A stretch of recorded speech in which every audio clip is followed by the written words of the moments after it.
Happy to present the fiscal year 2017 budget for HR and risk management. And Lauren, are you driving there for me? Well, thank you. So who we are, the HR department at the City of Mesquite.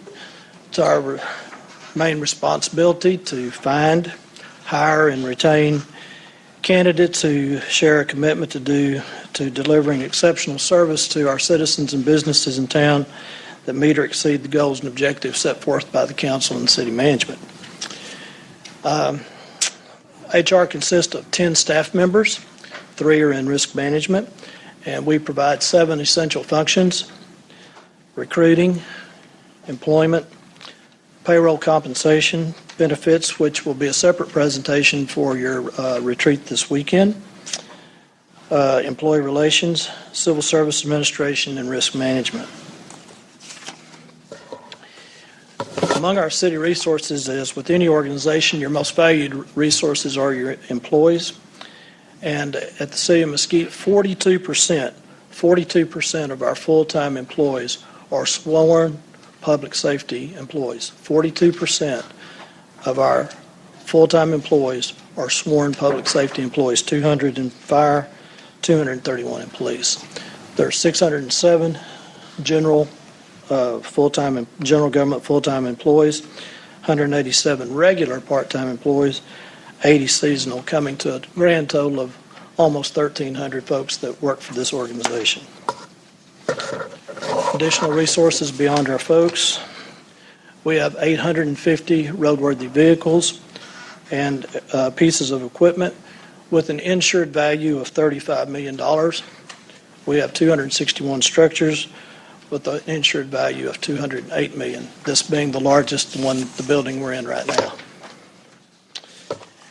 In the last year, we've had a number of achievements. HR was proud to participate in our employee engagement survey that our new city manager asked us to do to gain employee ideas, to get feedback, and to get an overall sense of how the organization is doing. We also participated in filling 8 management level positions at the city with no outside headhunter help. And one of the things, I see the city manager smiling at me, I do take a lot of pride in that. For our folks did, I think, a great job on that, because on average those are $20,000 to $25,000 a piece when you use an outside headhunter firm, and we didn't spend one penny. We did it all internally. We rolled out our new performance management system, which is called Perform. We didn't spend any extra money for that because it was something that we purchased with council's approval several years ago with our electronic application system, NeoGov. We worked with the Finance and Accounting Department on our workers' compensation rates reallocation to make sure that we were spreading that risk evenly and accountably across the organization. And with the leadership of our new city manager, we reinstituted our compensation committee, which promotes equity and consistency throughout the organization when outside the normal review process we have compensation issues. On recruiting and staffing, it's pretty apparent that the economy is improving, which is a good thing, but we're still seeing more than 1,000 applications for employment every single month. And this gives you an idea over the last several years the number of applications that we receive for jobs that we post online. One of our concerns, though, is our full-time equivalent turnover. From 1996 to 2009, we averaged losing 7 employees, full-time employees per month. But since 2010, we're averaging losing 14 employees a month, which if you multiply that times 12 is 168 employees a year, which effectively means we're turning over the number of total employees in this organization every 7 years. To give you an idea of where we stand with other organizations, I call my counterparts in other cities, and for calendar year 2015, Carrollton experienced a 13% turnover rate of their full-time employees, Garland 9.8, Grand Prairie 11.2, Irving 8.6, Louisville 10, Richardson 10.1, and Plano 9.84. So it kind of shows you we're a little bit on the top end of those numbers. We're very proud in the last year that we did a number of civil service exams. We have given 5 in the police department, and Chief Cato has us doing another one August 13th. Look, today before I came over, Chief, I think we got 42 people signed up for that exam. That's going to be Saturday week, and we'll be happy to do that for you. We have not had a promotional exam, but they're coming in police. Our fire entrance exam was very successful this year with Chief Kirby and all of his staff's assistants. We had 333 people show up for that exam, and we gave 4 promotional exams in the fire department with 130 participants. On those 4 fire exams, we had 7 appeals. All were resolved with the Civil Service Commission, and none of the appeals were upheld. To give you an idea of who's applying for our civil service jobs, this year 59% of the entrance exam for police have been minority, 16% have been female.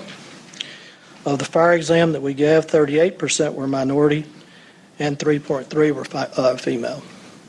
And the last academy that you saw of 14 new recruits, 50% of that class was female and or minority, which we're proud of that 50% number. To bring those 14 people, however, to the actual academy, HR had to work with the police and with the police department, for 646 potential applicants to get those 14. 646 applicants to get those 14. The challenges we face in HR, police recruiting is at the top of the list. But the things that have been going on in our world and certain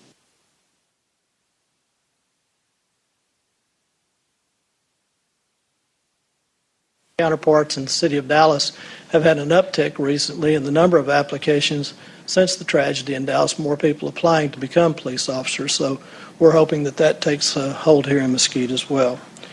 So we're going to be looking in ways that we can always work very closely with public safety to help that. Pay and benefit competitiveness. Again, I mentioned the economy is improving, and most cities that in our area are giving raises in 2017 from 3 to 5% to their employees. One of the issues that we have is the mindset and migration of millennials. The Society for Human Resource Management shows that approximately millennials nowadays are 30% more apt to move in jobs their first 2 years than people who were applying for jobs 15 to 20 years ago. So that movement is a natural progression of the millennial mindset. Again, I won't go over it again, the increasing turnover, but we're also having trouble of the applicants in the labor pool that we get of getting clear background checks. It's difficult to get somebody with a complete clean driving record, or somebody who doesn't have a DUI, or somebody who doesn't have a drug or alcohol offense, or maybe even criminal activity. But it's difficult for us to get completely clean background checks, even though we do hold our standards. Our upcoming projects in 2017, on our civil service recruiting, we're trying a new approach. We have contacted Sam Houston State University in Huntsville, Texas, which has one of the top criminal justice systems in the state. And we have talked to the dean of that school, and we have suggested something. He said, well, we have people always want to come down and attend our job fairs, but I contacted him and said, well, what if we came and gave a test there for your people who are getting out of school at the end of this particular year, getting their degrees in criminal justice? And naturally, they're willing to help us with a place to give the test, work with our police department for physical agility, and we're going to be working with Chief Cato, and I think he even knows the dean personally down there, so that's a big help for us as well. Also considering doing the same thing at Fort Hood. So those are type things. Rather than them coming to us, let's go to them. Talking about it, working very closely with our city manager on some hiring and training videos about the standards of employment of public service and what standards we're held to when you go to work here, and what effects it has on your check, on your first paycheck, when you see that, when we lose some of our employees early in the process of what it happens when Social Security, income tax, and TMRS is taken out of that first check, so that they understand what the net effect of those deductions are. Our Cigna contract on dental, which we've been very pleased with, runs out this year. It just was a 3-year contract, and it just runs out, and we're out to RFP on that right now. We're going to come back to you at a later date asking that we replace the $100 reimbursement out of the petty cash fund for vision reimbursement to offer a vision program that will actually save the city money over that $100 program. And we've offered our assistance to various departments that do have high turnover for HR to sit in on their interviewing processes to try to help them, because we see thousands of applicants, we see thousands of interview results, and we also see exiting employees. So we were going to offer our assistance to those departments to see if we can't be a help in trying to hire people early on that meet the city standards. Our risk management budget this year, we have year-to-date have sustained 42 general liability claims at a total of $58,200, 27 automobile claims at $64,563, total of 69 claims for $122,000. If my math is correct, that's about an average of $1,780 per claim, which is pretty minor, but it also tells me it's pretty preventable stuff. It's things that we need to be paying better attention to. I will tell you, though, that we have retained for the 12th year in a row, we have the lowest premium rates of any city in the state of Texas on our general liability and automobile liability coverage through the Texas Municipal League. On workers' compensation, which is obviously an issue that we have to look into and address, this is probably the most in-depth, and I apologize for the difficulty of reading the chart, but red represents the fire department, blue represents police, and green represents everybody else. But if you look in fiscal year 2010-11, that's when things really started to jump cost-wise. The number of claims is that little number over in the right-hand corner of each block that tells you the actual number of claims that we have had. And so, as an example, in the top column, in the red, you can see there were 43 year-to-date workers' comp injuries that have been reported in the fire department year-to-date this year. In looking at those things, Chief Kirby and Chief Cato, and both of those respective departments, as well as Tim James in Public Works, we work with them on a daily basis, trying to do the best we can to get those people back to work as quickly as we can and to learn from those mistakes and see if we can avoid them in the future. This next chart that I have for you simply shows, Lauren, just simply shows the difference. You can obviously see on the blue and red lines being higher how much more severe and significant a lot of the injuries in police and fire are rather than in the general government claims. And I think we can understand because of the type of work that they do and the fact that a number of back injuries, shoulder injuries, and those type of things which require orthopedic surgery, with the cost of health care going up and workers' comp going up, those are the driving forces behind those costs and those injuries. The proposed budget for HR and risk this year is actually a modest, if any, decrease. The reason our supplies are going up 5% is because of the turnover. We're using more and more of our drug testing kits. We're doing drug testing kits every day of the week. Also, our copy and printing costs have gone up, largely because in our recruiting efforts that we didn't use the outside firms, we did all of that in-house. Our contractual services are going up 7.6%, and that's also both directly tied to our turnover issue in that background checks and pre-employment physicals, we're just doing simply more of those, and there has been a slight increase of about 3% on both of those. So HR and risk, we're committed to doing what we can. We're looking forward to a very good year in 2017 to continue to support all of our employees and retirees as well as council goals. We feel like we support the council goal of public safety by trying to bring in qualified police officers and firefighters. We support the overall job creation goal that you have by attending local job fairs and doing what we can in trying to bring opportunities for citizens of Mesquite to workforce where they are, qualified candidates. We believe in sharing our story with the things that you have seen recently with our service champions, as well as what we do through our performance management system. And HR will not be making any budget offers requests through this portion of the budget. Thank you, and I'll be happy to answer any questions. Very good. Thank you, Mr. French. Any comments or questions? Mr. Archer? Comment and question. First of all, I think the taking the testing to universities is a fantastic idea. I like that a lot. With regards to recruiting, as far as even bringing folks up in the lower ranks, young people, do we do anything with the school district? And I ask that, the mayor has always a good story about when he was a teenager working for the Parks Department and whatnot, and some of those folks, become loyal. We've got some long-term employees who started out in high school, and so I was kind of curious if we did any messing with the school district like that. Not directly. We do not have any current programs with the school district per se, other than what we have arm's length attachment, like what the police department, fire department, some of those are doing. Okay. Thank you, sir. Yes, sir. Do you have something? Sure. No, sir. Thank you, Rick, for the presentation. Very good. I like the data, and I want to talk about the 800-pound gorilla called turnover. Yes, sir. How difficult do you think it would be to call upon your colleagues that you called on to look at some of these stats and start pulling down some more data? Because to me, it's one thing to say, here's what their turnover rates are, but until you have the underlying data, you're really not going to be in a position of making an analysis as to what we can do in our organization to help decrease that turnover. I do have additional data that I'll be sharing with you later.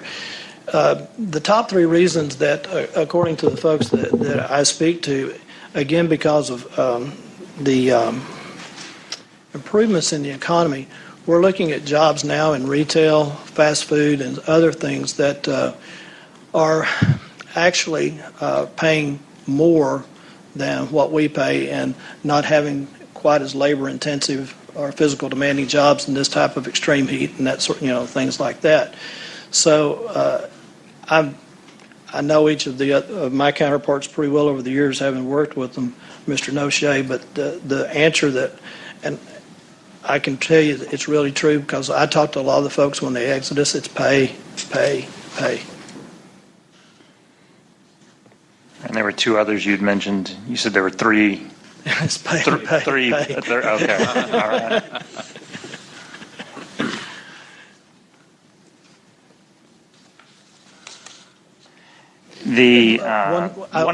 I'm sorry, go ahead. I was just going to mention one other thing. I was looking at this just because in talking to them, most of them, except for the city of Dallas, is TMRS. But if you look at TMRS, the deduction, say somebody's 10% federal tax withholding, Social Security, Medicare tax, and if they get the individual HSA and dental coverage that we offer here at the city, they don't clear $8 an hour in a lot of our jobs. To get them $10 an hour would require $13.60 an hour to let somebody take home $10 an hour. So a lot of the jobs that start at $10.64, they don't even make $8 after net. And I wasn't seriously trying to be funny. It's just that pay is the issue. And one of the other things that you emphasized for us was looking at hiring standards and hiring process. Is there any correlation or any analysis on job satisfaction? I mean, is that part of it or attributable to any of it? I think that's a great question. The people that I talked to in the exit interviews always seemed very appreciative they had the opportunity to work for the city of Mesquite and feel like they were treated fairly. It's just that opportunities seem to have come along that offer two things: more initial pay, but more advancement opportunity to increase that pay and move up in an organization a little bit faster than what they perceive here. And how many of the employees that are leaving for other municipalities or other government jobs? I suspected that question might come up. It's about 3 out of every 10. Okay. Is there any significant difference then between what the private sector might experience in terms of people leaving a private sector job to go to government? I mean, is that percentage the same, or?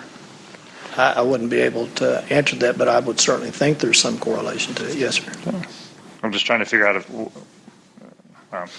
I'll leave figuring out where the anomalies are Sure. for you. Absolutely. I mean, that's a real troubling fact for me to learn. And because your department probably devotes a lot of resources to get somebody hired and a lot of time, and that's a lot of labor money. and a lot. Well, and I was just about to get to Yes, sir. labor intensive for your folks, but then also the money that's involved too. And I want to. I'd really. My hope is that next year when we have this presentation, we're going to be seeing a little bit of a different number. Amen. So. Amen to And that. let us know what we can do to help you with that. Thank you. Mr. Porter?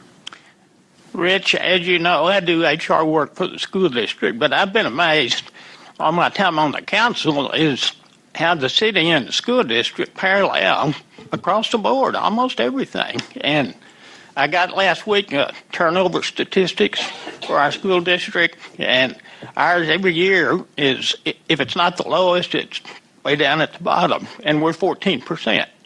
And the city is 14%. Highland Park School District's 15, Plano is 18, Richardson is 19%. So our turnover rates are the same. And of course, we fight the same battles on our insurance that the city does. We do everything we can to keep it as low as we can.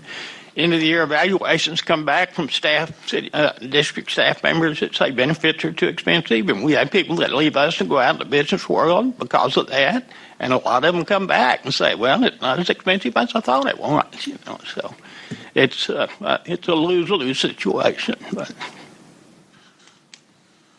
That's it's an interesting comment because rarely do we get someone that says that they're leaving us because the cost of the benefits were too high. Some of them would like to have a lesser deductible or something like that, but we're very blessed. Very few leave because of the payroll deduction amount for benefits. What positions do we have that are having significantly higher turnover? Great question. I'll also have a presentation for you this Friday or Saturday, whenever it comes up, but most of them are our maintenance 2 workers that are in 3 different of our public works departments, out in the streets department, solid waste department, and in our utilities.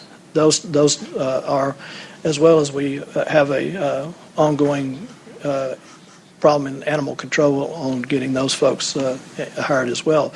But we do have a report to show you even more detailed information later this week. But just as a thumbnail sketch, those are the ones that we have the most trouble. In fact, in those positions I just mentioned, we've lost 36 of those people since October 1st. And are those the positions that have the highest pay delta with other municipalities? Probably. I can't say for sure, but it's going to be there. They're more in your $10, $11 range pay, per hour.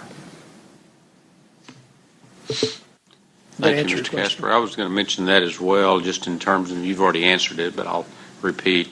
Having that data on this weekend would be very helpful. We have had conversations already about trying to see where there's opportunities, and I don't want to get the city manager too worried, but trying to see if there's opportunities for us to work with some of the lower paying jobs in the city. And so I'm sure we'll get a chance to discuss that. That is one of the budget offers we'll be presenting to you all on Friday and Saturday. So that's great. And really, Mr. Archer worked in food service. I've worked at retail my whole life. Those are historically high turnover industries, period. But it's not, your managers aren't the ones that are leaving. It's always your entry-level positions. And so, if whatever we can do to help, that'd be great. It'd be a great conversation this weekend to have. Yes, sir. Any other questions for Rick at this time? Dennis?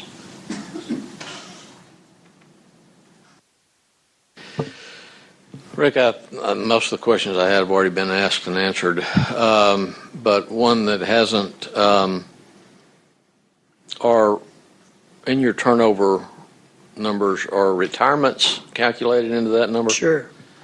So if you pull those out, have you looked at what, does it drop that a percentage point or more or less, or what does that do to it? Yes, sir. It takes about 15% off of it. 15 of the 85% of it is still terminations, but 15% of it is retirements. Okay. And Jeff kind of touched on one of the things I was going to ask. If you drill down into that, you said it was mostly those three departments and Public Works. What is that percentage of those three? I mean, if you take those out, what does that do to our overall percentage? Have you calculated it that way? I have not, but I'll be happy to have that number for you this weekend. I will. Well, I just curious to know, Sure. if you pull out the highs and the lows, then where does it leave us? And I know we probably don't have that information from the other cities, but it'd be interesting to see if we could compare that. And I think the only other thing I was going to ask, if I can remember what it was,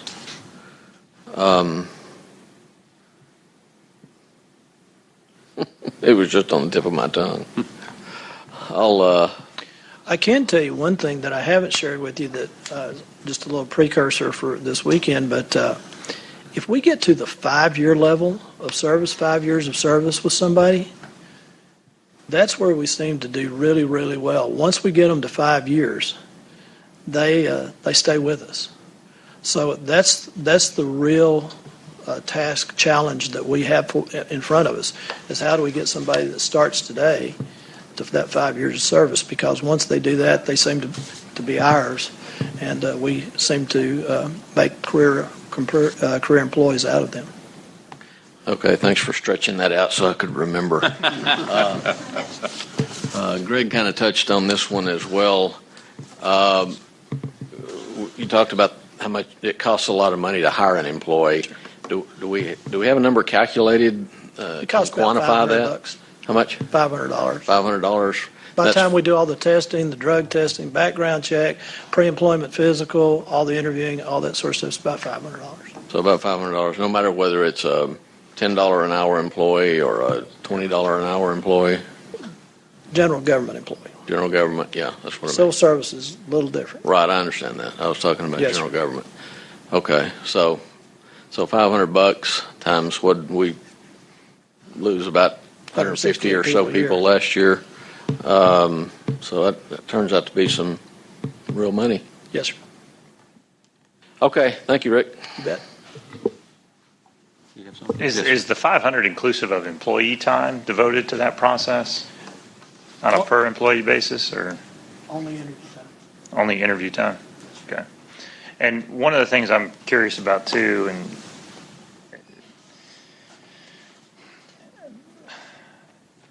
have you had an opportunity to evaluate the hiring process to make sure that there's not a breakdown somewhere in the interview process in terms of we're picking the wrong folks?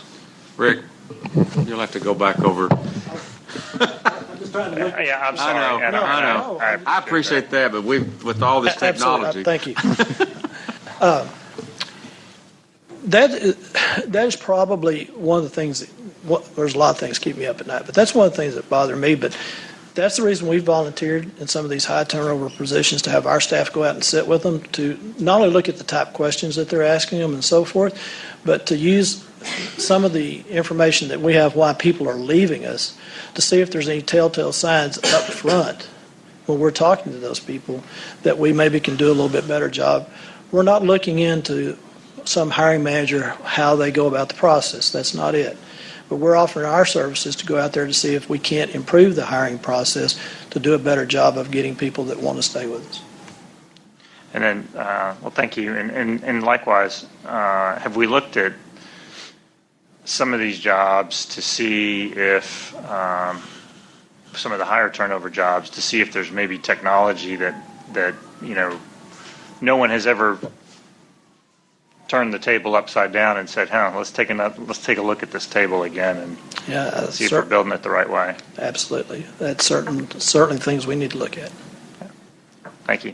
You bet. All right. Anyone else? Thank you. Look forward to more conversations this weekend.